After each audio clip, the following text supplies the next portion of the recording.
balanced and fruitful people. Welcome to Education Mondays here with Genesis Solutions, where we provide therapeutic tools for balanced living. And today we are going to talk about the 6 universal emotions that all human beings have and why they are important to know.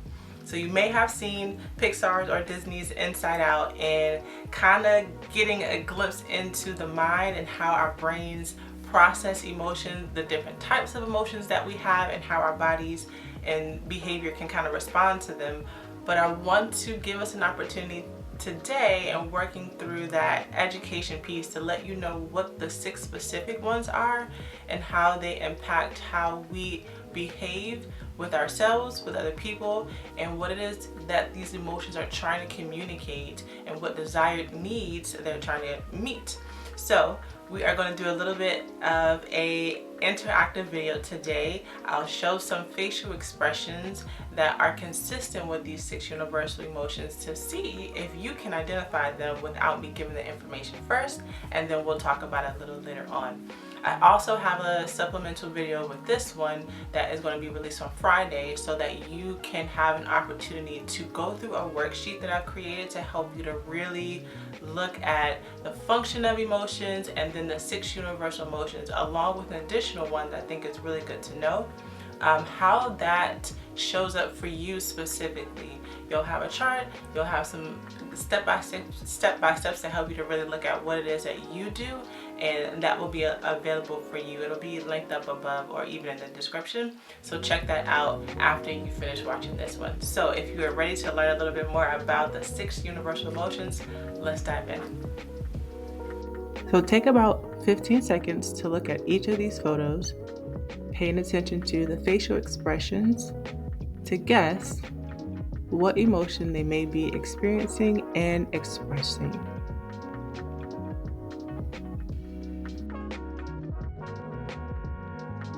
Okay, how'd you do? Let's see. So here are the 6 universal emotions: happiness, anger, fear, sadness, disgust, and surprise.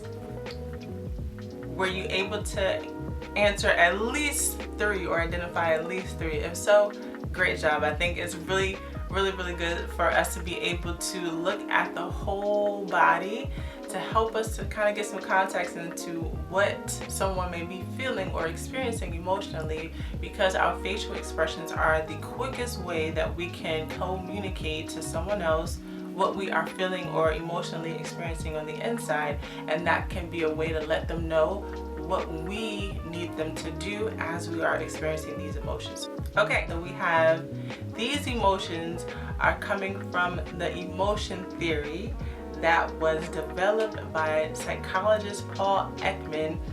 And throughout the 1960s and 70s, he created these cross-cultural studies where he did a lot of investigation to see if different groups based on different scenarios would have the same facial expressions and emotional reactions regardless of race, culture, or gender. And surprisingly, he found there was some consistency and congruency throughout the different regions that he performed these studies. So he came up with the 6 universal emotion theory that hits on these 6 emotions, which are happiness, anger, fear, sadness, disgust, and surprise. I do want to point out that there are action tendencies with each of these emotions, and action tendencies are typical or unlearned responses to these universal emotions. For example, if we are experiencing something joyful or someone that brings us some joy, we're probably going to move towards the person or the thing, and that's communicating, hey, I like you. Hey, I want to do this some more. This brings me some joy, and it's meeting that need of relationship or connection or play, and it gives us that opportunity to behave that's consistent in a way with the emotion that we are experiencing. Again, we have to be mindful about what we're doing and the connection to that particular emotion, because they should be congruent. If I am joyful, I'm probably going to move towards, but if I'm disgusted at something, I'm going to move back. My body language, even just now, my tone changed. I moved back. I'm disgusted at what is or who is doing something, and I'm trying to separate so that can also communicate to people that something that you've experienced or heard, saw, was so uncomfortable to you, even disgusting, that I had to separate. Again, wanting to help you to pay attention to tone, body language, posture, facial expressions. I know I probably did a whole lot with my face there, like move back, all of that, right? But all of that again is communicating something. Our emotions are very loud when we are consistent with them. Loud, not necessarily just in volume, but what they do in our bodies is really great information that we have when we just kind of sit down and tune into what our natural rhythm is with each of these emotions. So wanting to be aware that our action tendencies are congruent with the primary and authentic emotion. So if we want to know what behavior we're doing, we have to really kind of tune into the emotion also. So we have to look at both of those things. One of the things that is necessary to note is your context and cultures. Some cultures don't particularly embrace individual expressions of certain emotions. For example, sadness. If you lost something and you want to grieve over it, some cultures don't allow for a big expression of it, meaning you're crying and you're wailing, and maybe you take time for yourself to just kind of repair or regroup from that loss. Some cultures are more collectivist and they want to present a certain way so that the collective family or the collective community doesn't experience a public shift in their image.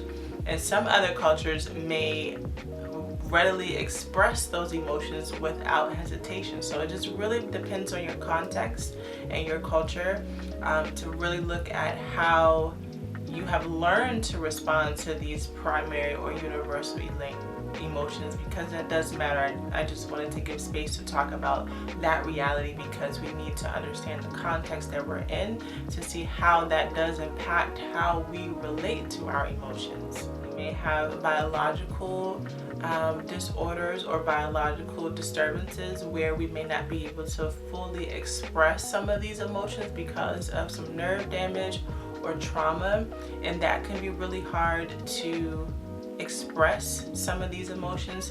Sometimes even with some clients or persons who may be on the autism spectrum may not be able to fully pick up on social cues or may not be able to mimic certain facial expressions associated with a particular emotion. And I also wanted to highlight that population and group as well, because it's nothing necessarily wrong with them, it's just that their brain has developed and processed these things a little differently, so they may not be able to pick up on certain cues or express them in a way that we may be typically used to.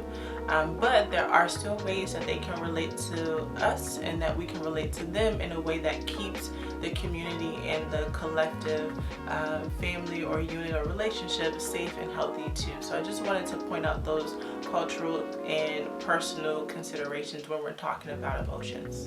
So your homework, if you so choose, is to look at this video next that is connected to these 6 universal emotions, and it's going to give you an opportunity to download a worksheet that is connected to the Storehouse Studies, which is Genesis Solutions' invitation for you to continue to keep growing and maturing in your spiritual, emotional, and mental health.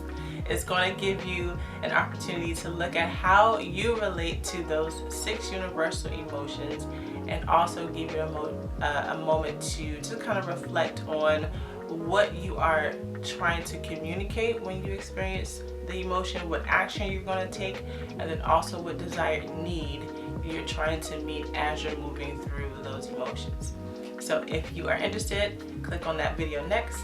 But until then, I hope you continue to stay balanced and fruitful, and I will see you all on the next video.